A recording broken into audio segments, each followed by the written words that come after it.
The wind came at Oliver Murray like a living thing, teeth bared and hungry. Snow slashed horizontal across the Montana rangeland, turning the world to white out in the space between one breath and the next. He bent low over his horse's neck, squinting against the assault, cursing himself for checking the remote winter pasture this late in the day. The line shack materialized through the storm like salvation. Oliver swung down, legs stiff with cold, and hauled his horse into the lean-to shelter. Inside the crude cabin, he stamped snow from his boots and shook ice from his coat. The place smelled of old wood smoke and mice, better than freezing to death. He was reaching for kindling when the door crashed open. Wind shrieked into the small space. A woman stumbled through, snow-covered and swaying. Her riding clothes had been elegant once, deep burgundy wool now plastered dark with wet. One arm cradled against her ribs. Blood traced a thin line down her temple. Their eyes met. Recognition hit Oliver like a fist to the chest. Violet Ashford, the widow. 3 years vanished in an instant, replaced by the memory of legal papers and a woman's signature that had put his family on the road in December. She saw it too. Her face, already bloodless with cold, went paler still. Her lips parted, but no words came. Before thought could form, instinct moved him. She swayed forward and he caught her, one hand at her elbow, steadying her toward the cabin's single wooden chair. Her weight against him felt insubstantial, like something the storm might snatch away. "Horse threw me," she managed, teeth chattering. "Miles back. Storm came so fast." Oliver said nothing. He moved to the small iron stove, hands working automatically to build a fire. The wind screamed around the cabin walls, testing every gap and crack. Snow hissed against the single window. Violet huddled in the chair, shaking. She held her left wrist gingerly. Her breathing came shallow, careful around damaged ribs. The fire caught, small flames licking at dry wood. Oliver fed it slowly, methodically. When he finally turned back to her, his face showed nothing. No anger, no sympathy, nothing at all. "Guess we're stuck," he said flatly. Outside, the blizzard's howl rose to a shriek, the sound of a siege beginning. The sound of 3 days with nowhere to run. Violet closed her eyes. When she opened them again, Oliver was already turning away, reaching for the coffee pot. His movements precise, controlled. The set of his shoulders carved from stone. The cabin shrank around them. Past and present collapsed into this moment, this storm, this unavoidable reckoning. The wind rattled the door in its frame like something trying to get in, or like something trying to remind them there was no getting out. Oliver worked without speaking. He filled the pot with snow from outside, set it on the stove to melt. Violet watched his hands, roughened and competent, moving through tasks with the ease of long practice. "Let me see," he said finally. It wasn't a request. She straightened in the chair, trying not to wince. Oliver knelt beside her, his examination impersonal as a veterinarian assessing livestock. He pressed carefully along her ribs. She gasped. Cracked. Likely. Maybe 2. His fingers moved to her wrist, gentle but thorough. Sprained. Needs wrapping.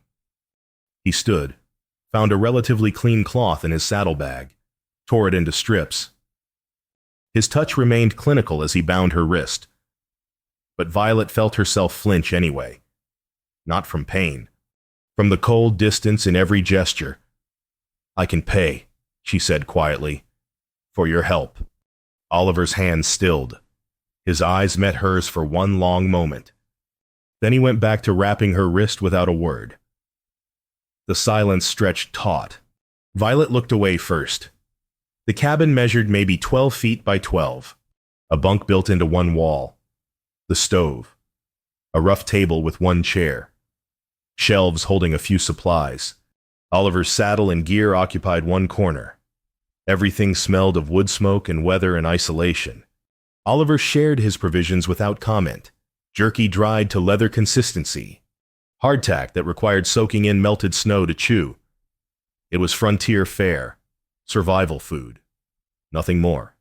Violet ate because her body demanded it. tasting nothing. Darkness came early, pressed close by the storm.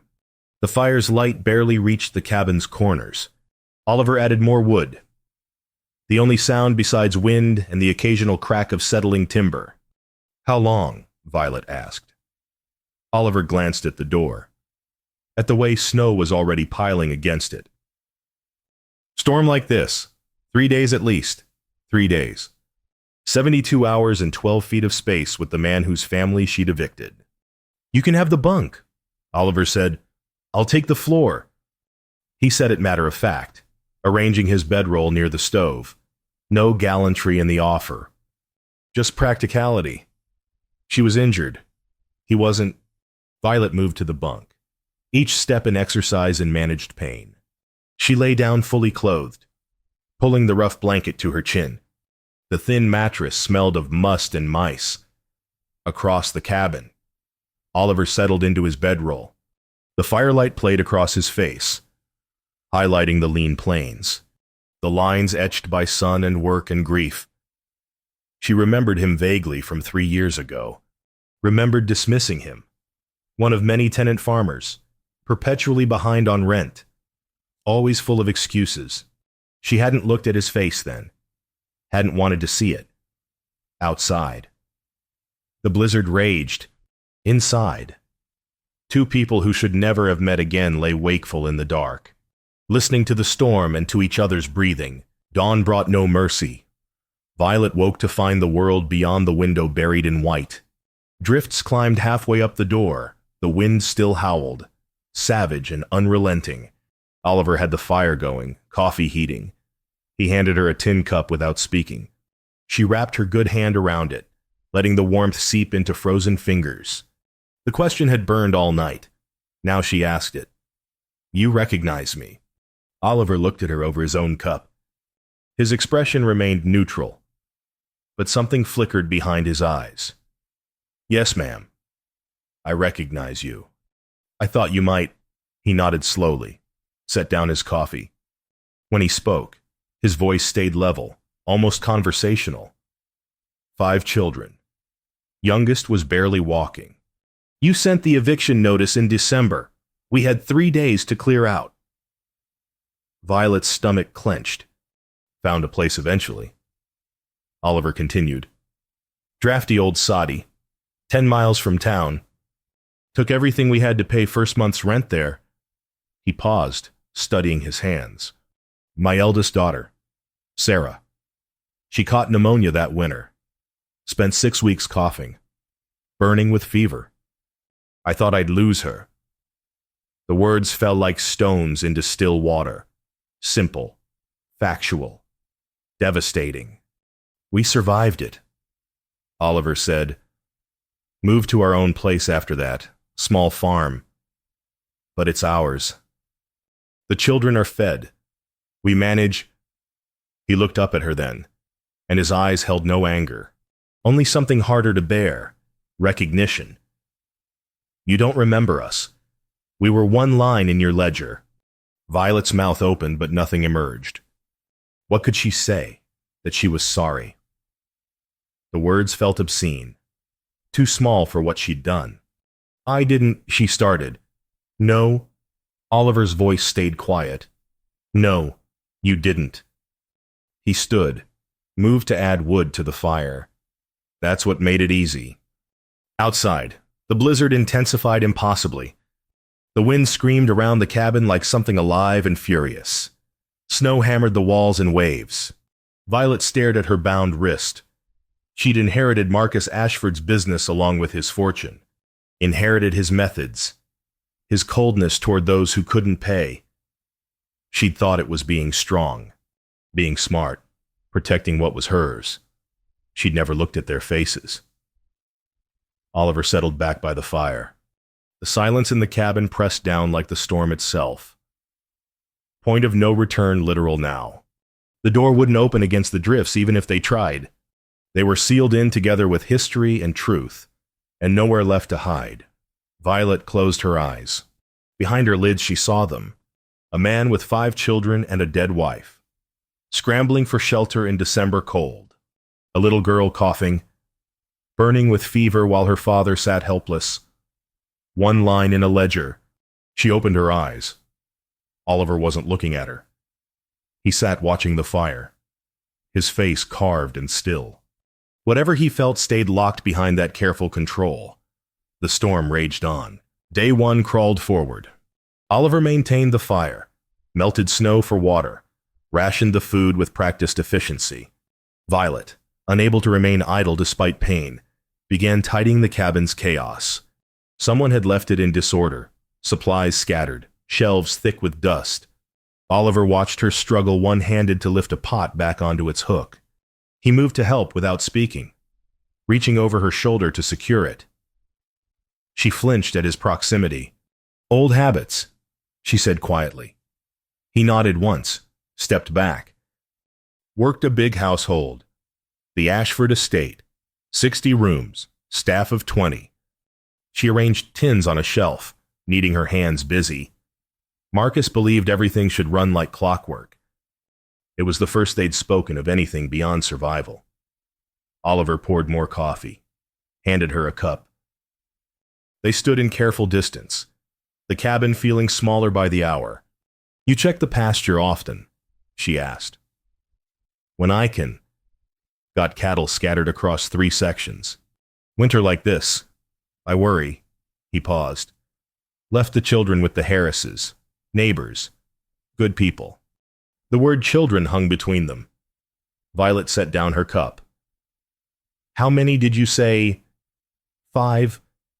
Sarah's the eldest, 13 now. Then James, Margaret, Thomas, and little Emily. She's 4. He said their names like a prayer, like an inventory of everything precious in his life. Violet heard the exhaustion beneath the words, the weight of single fatherhood, of land and livestock and children who depended on him for everything. Their mother. The question came before she could stop it. Oliver's face shifted. Something private and raw surfaced for just a moment. Died bringing Emily into the world 4 years back. The silence that followed felt different from before, heavier, more honest. "I'm sorry," Violet whispered. Oliver looked at her steadily. "Are you—" The question held no malice, only genuine curiosity about whether she understood the shape of loss, whether sympathy from her mouth meant anything at all. Violet didn't answer. Couldn't. Outside, afternoon faded into early winter darkness. Oliver lit the single lamp, its glow pushing back shadows but making the cabin feel even smaller. 2 people in a box, surrounded by miles of storm and nothing else. They ate in silence. The wind howled a ceaseless song. Violet's ribs ached with each breath. Her wrist throbbed. But those pains felt distant compared to the discomfort of Oliver's presence, his courtesy without warmth, his help without forgiveness. As night fell, Violet lay in the bunk watching shadows dance across the ceiling, across the cabin. Oliver sat by the fire, mending a torn strap from his saddle. His hands moved with patient skill. She thought about 60 rooms and a staff of 20, about ledgers and rent notices and the machinery of wealth, about how easy it was to manage an empire without ever seeing the faces of those crushed beneath it. 1 line in a ledger. She closed her eyes but didn't sleep. Day 2 arrived with the storm still raging. Violet woke to find Oliver already up. Coffee ready. They moved around each other in the small space like dancers learning difficult choreography. Awkward but gradually finding rhythm. The morning passed in necessary tasks, melting snow, tending the fire. Oliver checked her ribs, changed the binding on her wrist. His touch remained professional but no longer quite so cold. Small courtesies emerged. She held the pot steady while he poured. He reached high shelves for her. By afternoon, survival routines established. Deeper conversation became almost inevitable. "You never remarried?" Violet said, not a question, an observation. Oliver fed wood to the fire. "Didn't seem right. The children needed stability. New wife would have changed everything. They need a mother." His eyes found hers, sharp. "They have a father who loves them, It's enough. Violet heard the defensiveness, the worn argument. I'm sure they're well cared for. You don't know anything about it, Oliver said, but his voice held weariness rather than anger. He sat back, rubbing his face. Sarah tries to mother the younger ones. She's too young for that burden. But what choice do we have? The admission surprised them both. Oliver looked away, jaw tight. Violet found herself speaking before thought could intervene. I know what it's like. To carry too much too young? Something in her voice made Oliver look up. Marcus was 20 years older, she said slowly. Successful. Ruthless. Everyone said I was lucky to catch him. She stared at her bound wrist. He wasn't kind. Not to me. Not to anyone who disappointed him. The words came easier than they should. Maybe the isolation made confession possible. Maybe the storm stripped away normal defenses. He taught me that sentiment was weakness. That mercy was for fools. That the world respected only strength and profit. She looked at Oliver directly. When he died, I inherited everything. His business, his methods, his cruelty. I thought that's what it meant to survive. Oliver said nothing. Just listened. His face unreadable. I thought I was being strong. Violet whispered, I thought I was protecting what was mine. Her voice caught. I never looked at the faces, never asked what happened to the families after. The confession hung in the warm air. Oliver's silence felt louder than accusation would have been. I can't undo it, she said finally. Can't give back what I took from you, from others. No, Oliver agreed quietly. You can't. But his voice held something new. Not forgiveness. Not absolution, but understanding, maybe recognition that her prison had been different from his, but still a prison. Night fell. They ate in silence, less hostile than before. Oliver brought her fresh snow wrapped in cloth for her swollen wrist. The gesture, tender and practical, unsettled her more than his earlier coldness. As Violet lay in the bunk, she heard Oliver settle into his bedroll. The fire crackled. Wind rattled the door. Somewhere in the dark between them, something had shifted. The past still stood like a wall, but cracks had appeared, light getting through. She thought about Sarah, 13 and trying to mother 4 younger siblings. About a man working himself to exhaustion to keep them fed. About how different the world looked when you finally saw the faces. Across the cabin. Oliver's breathing deepened into sleep. Violet lay awake, listening to the storm and to the sound of another human presence. Alone together. Trapped together. Maybe. Impossibly.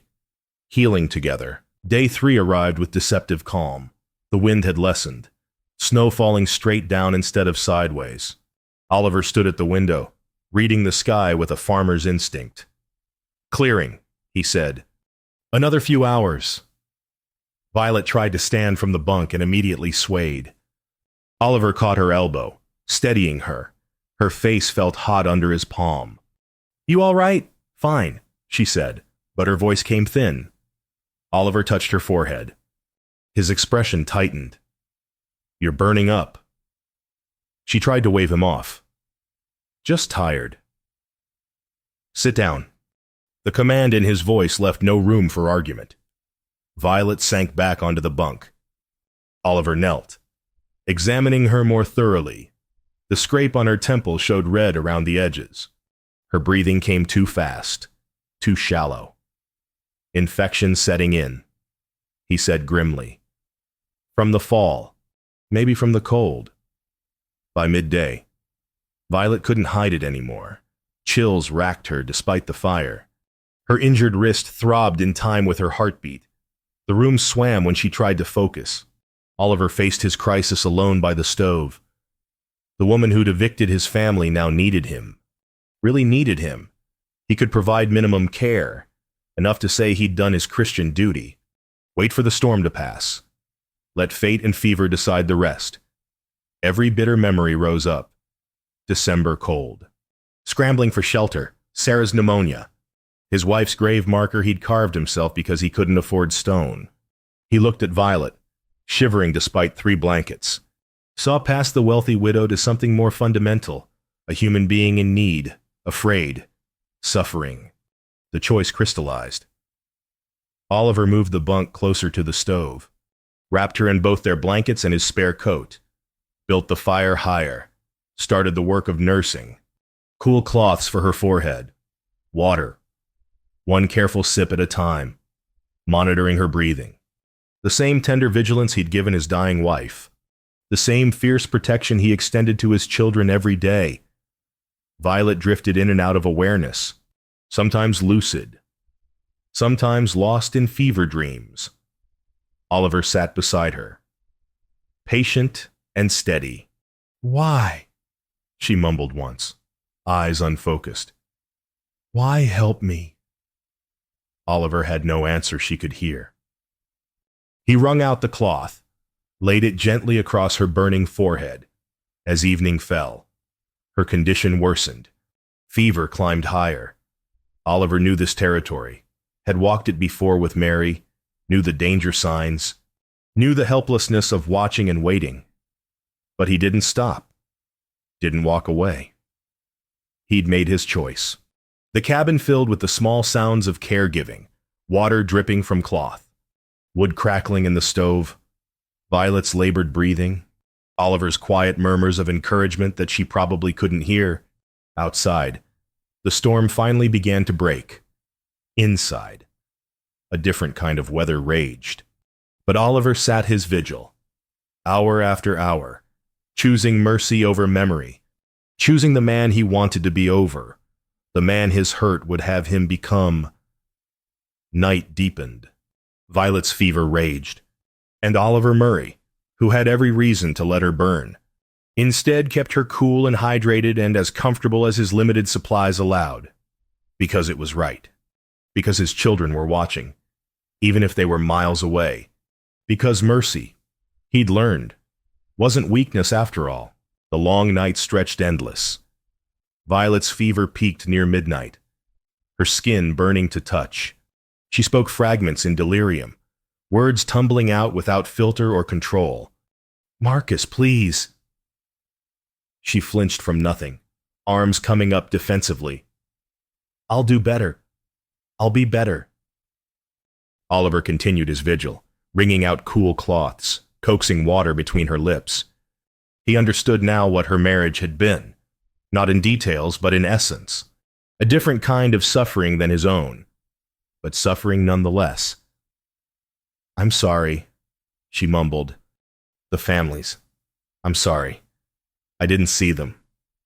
Her tears mixed with the fever sweat. Oliver wiped them away gently. Hours crawled past.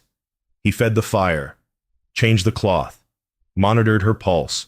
Sarah had been like this during her pneumonia. That same terrible heat, that same rasping breath. He'd sat then too, helpless and afraid, promising God anything if she'd just live. She had lived. He still didn't know why. Luck or prayer or simple stubborn Murray blood, but she'd survived. And he'd learned that sometimes all a man could do was sit vigil and refuse to give up. Near dawn, something shifted. Violet's breathing eased slightly. The terrible heat in her skin began to fade. Oliver touched her forehead, hardly daring to hope. Cooler. Not by much, but enough. He slumped back in the chair, exhausted, outside. The storm had finally passed. Stars showed through breaking clouds, brilliant and cold, but Oliver barely noticed. He sat watching Violet sleep, her breathing gradually steadying. As pink light touched the window, her eyes opened. Lucid this time. She stared at the ceiling, disoriented, then turned her head, found Oliver in the chair beside her, his face drawn with fatigue. "You stayed," she whispered. Oliver met her eyes, nodded. "Why?" The question came raw, fundamental. After what I did? Why would you? He was quiet for a long moment, searching for truth. Because it was the right thing. Not for you. For me. His voice roughened. For the man I want my children to see. Violet's eyes filled. She looked away, overwhelmed. You could have let me burn. Yes. You should have. No. Oliver said firmly. That's not who I am. Not who I'll ever be. No matter what you did. He leaned forward, his gaze intense. Understanding why you did something doesn't erase the harm, but it makes you human. Not a villain in my story. Just a person who made terrible choices. That's too generous. Maybe. Maybe not. Oliver stood, bones aching. He moved to build up the fire. But that's my choice to make. My forgiveness to give or withhold. He glanced back at her. And I get to choose the kind of man I am. Every day. Whatever you did. I still get to choose. The sun rose higher, brilliant on new snow. Inside the cabin, something had broken and reformed. Not forgiveness yet. Not absolution. But honest reckoning. Clear sight. Violet struggled to sit up. Oliver helped her, bracing her back with blankets. They sat in silence as morning light filled the small space. I want to be better, she said finally. I want to become someone who deserves. Don't. Oliver interrupted gently. Don't make it about deserving. Just be better. That's enough. Outside. They heard it. Distant but growing closer. Shouts. The jingle of sleigh bells. Rescue coming. Both of them looked toward the sound. Then at each other. Everything was about to change again. The isolation that had forced this reckoning would end. The world would intrude. But something had been forged here in 3 days of storm and fever and honest truth. Something that couldn't be taken back. Oliver extended his hand. After a moment. Violet took it. Not a promise. Not a reconciliation. Just acknowledgement. Two people who'd survived something together. Two people who'd seen each other clearly and chosen humanity over history. The rescue party's voices grew louder. The storm had passed. But what it left behind, that was just beginning. The cabin door opened to blinding brilliance. Sun on new snow. The world scoured white and clean. Oliver stepped out first, shading his eyes against the glare. 3 riders approached, leading a sleigh. He recognized Tom Harris and his sons from the neighboring farm. Murray, Tom called. Thank God. Been searching since yesterday. The children were worried sick. We're all right, Oliver called back. Then, 2 of us. Mrs. Ashford's here. She's hurt. Tom's expression shifted. Curious but tactful. The Harris boys helped Oliver bring Violet out, bundled in blankets. She could barely walk, weak from fever. They settled her in the sleigh carefully. More riders appeared from the south. These wore the expensive gear of Ashford estate hands. They surrounded the sleigh immediately, concern and questions overlapping. Mrs. Ashford, we've been searching since the storm hit. The doctor's waiting at the estate. How did you end up? Here. Violet raised her good hand weakly. I'm fine. Mr. Murray took care of me. She looked at Oliver, standing apart from the commotion. He saved my life. The words fell into sudden silence. Tom Harris looked between them, understanding dawning. Everyone in the county knew the history, the evictions, the Ashford reputation, the Murray family's hard luck. Oliver met Violet's eyes across the crowd. Something passed between them, unspoken but clear. Ma'am, Oliver said quietly. You needed help. I gave it. That's all. But it wasn't all. They both knew it. The estate hands wanted to take Violet immediately. The Harrises insisted Oliver come home with them. The group separated naturally, preparing to leave. but Violet stopped them. Wait. She struggled to sit straighter in the sleigh, looked at Oliver. I need to say something, before we go. Oliver stood very still. What you did? Violet's voice broke. She steadied it. What you did these 3 days? The care you gave? After what I... She couldn't finish. Started again. I don't know if you can forgive what I did to your family. I don't know if I deserve that chance. It's not about deserving, Oliver said, stepping closer. Then what is it about? He considered. The crowd around them had gone quiet, watching something they didn't fully understand unfold. It's about choosing, Oliver said finally. Every day, who we want to be. I chose to help you because that's who I need to be. For my children. For myself. He paused. You're asking me for forgiveness. I can't give that yet. Don't know if I ever can fully... What you did hurt my family deeply. Violet nodded, eyes glistening. But, Oliver continued, I can see you're more than that worst thing. I can see you want to change. He met her gaze steadily, and I can tell you this. If you're asking, would I let you try to become someone worthy of forgiveness? Someone better than who you were then? Yes. I'd let you try. The answer hung in the bright morning air. Not absolution, not easy grace, but possibility. A door opened a crack. That's a journey, not a destination, Oliver said quietly. But yes, I'd let you try. Violet closed her eyes briefly. When she opened them, they shone with tears and something else. Hope, maybe, or determination. Thank you, she whispered. The group separated then. The Ashford sleigh headed south toward the estate. The Harrises took Oliver north toward home as they pulled apart. Violet looked back once. Oliver raised his hand slightly. Acknowledgement. Not closure. Beginning. The story would spread quickly. The widow and the farmer, trapped by storm. The man who chose mercy despite history. The woman who'd learned to see faces instead of ledger lines. Oliver settled into the Harris sleigh, suddenly desperate to see his children, to hold them and know they were safe. Tom clapped his shoulder. You did right. Tom said quietly, whatever happened between you two, you did right. Oliver nodded, watched the white landscape pass. Thought about the man he wanted his children to see, the man he'd chosen to be. There in that isolated cabin with every reason to choose differently. He'd chosen mercy. Now he'd have to live with it. See where it led. The sleigh carried him home. Behind him, the line shack stood small against vast white.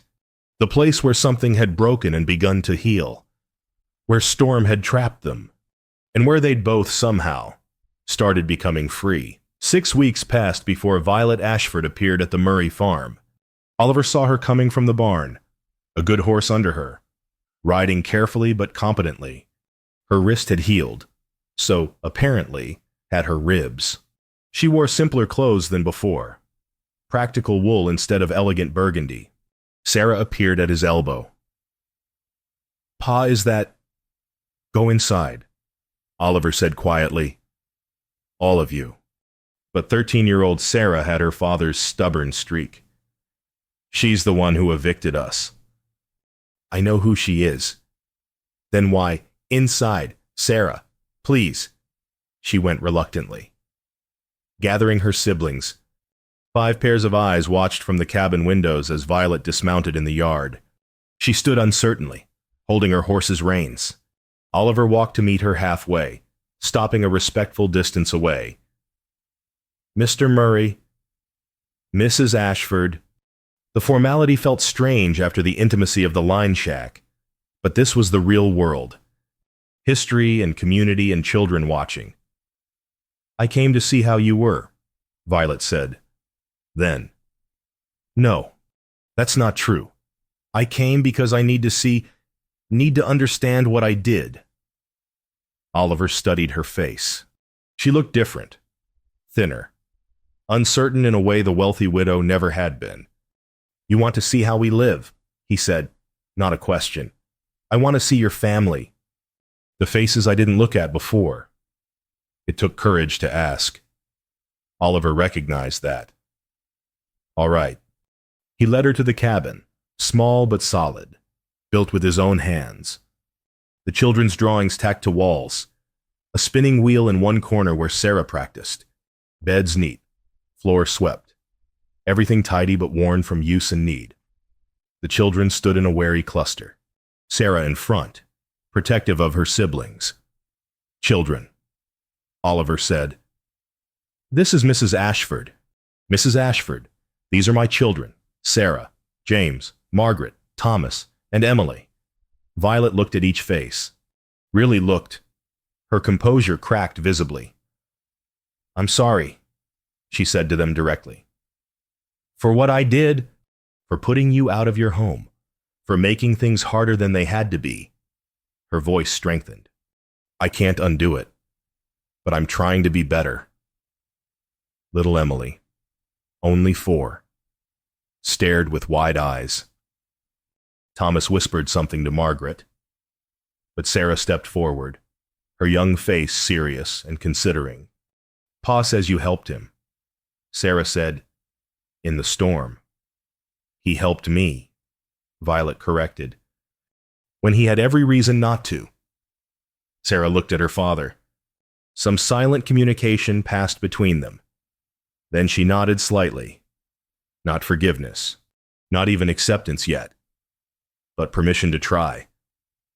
Violet spent an hour at the farm, met the children properly, saw their small garden plot, prepared for spring planting, the careful repairs Oliver had made to every structure, the life built from nothing but work and love.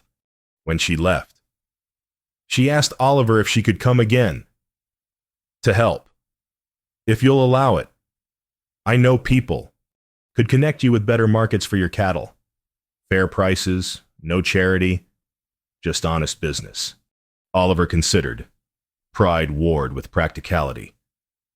I'll think on it. That's fair. She mounted her horse, then paused.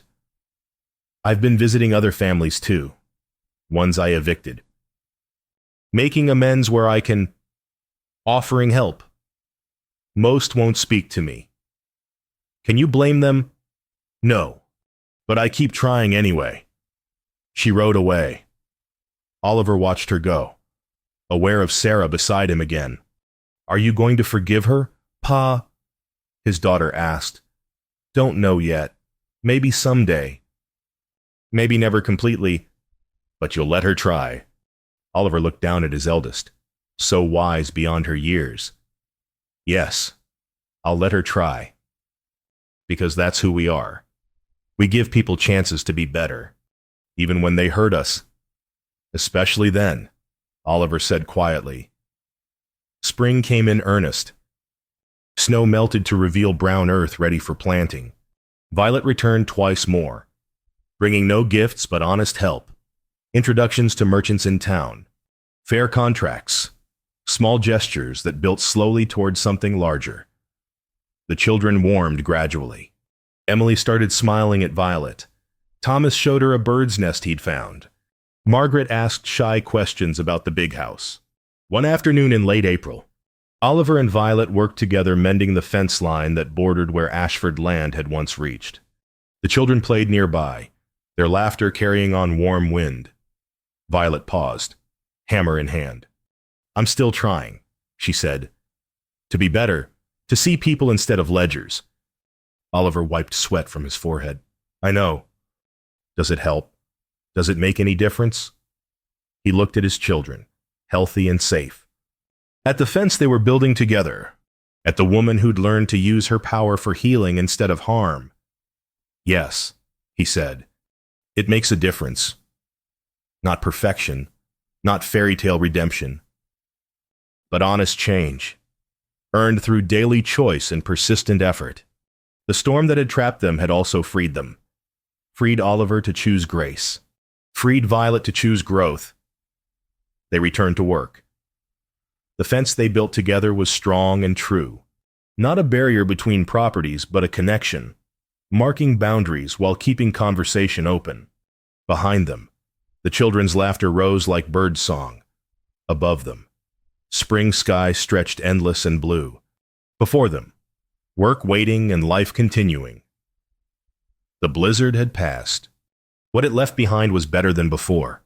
Not because the past was erased, but because they'd both chosen, every single day, to build something new from the wreckage, together, imperfectly, but with hope.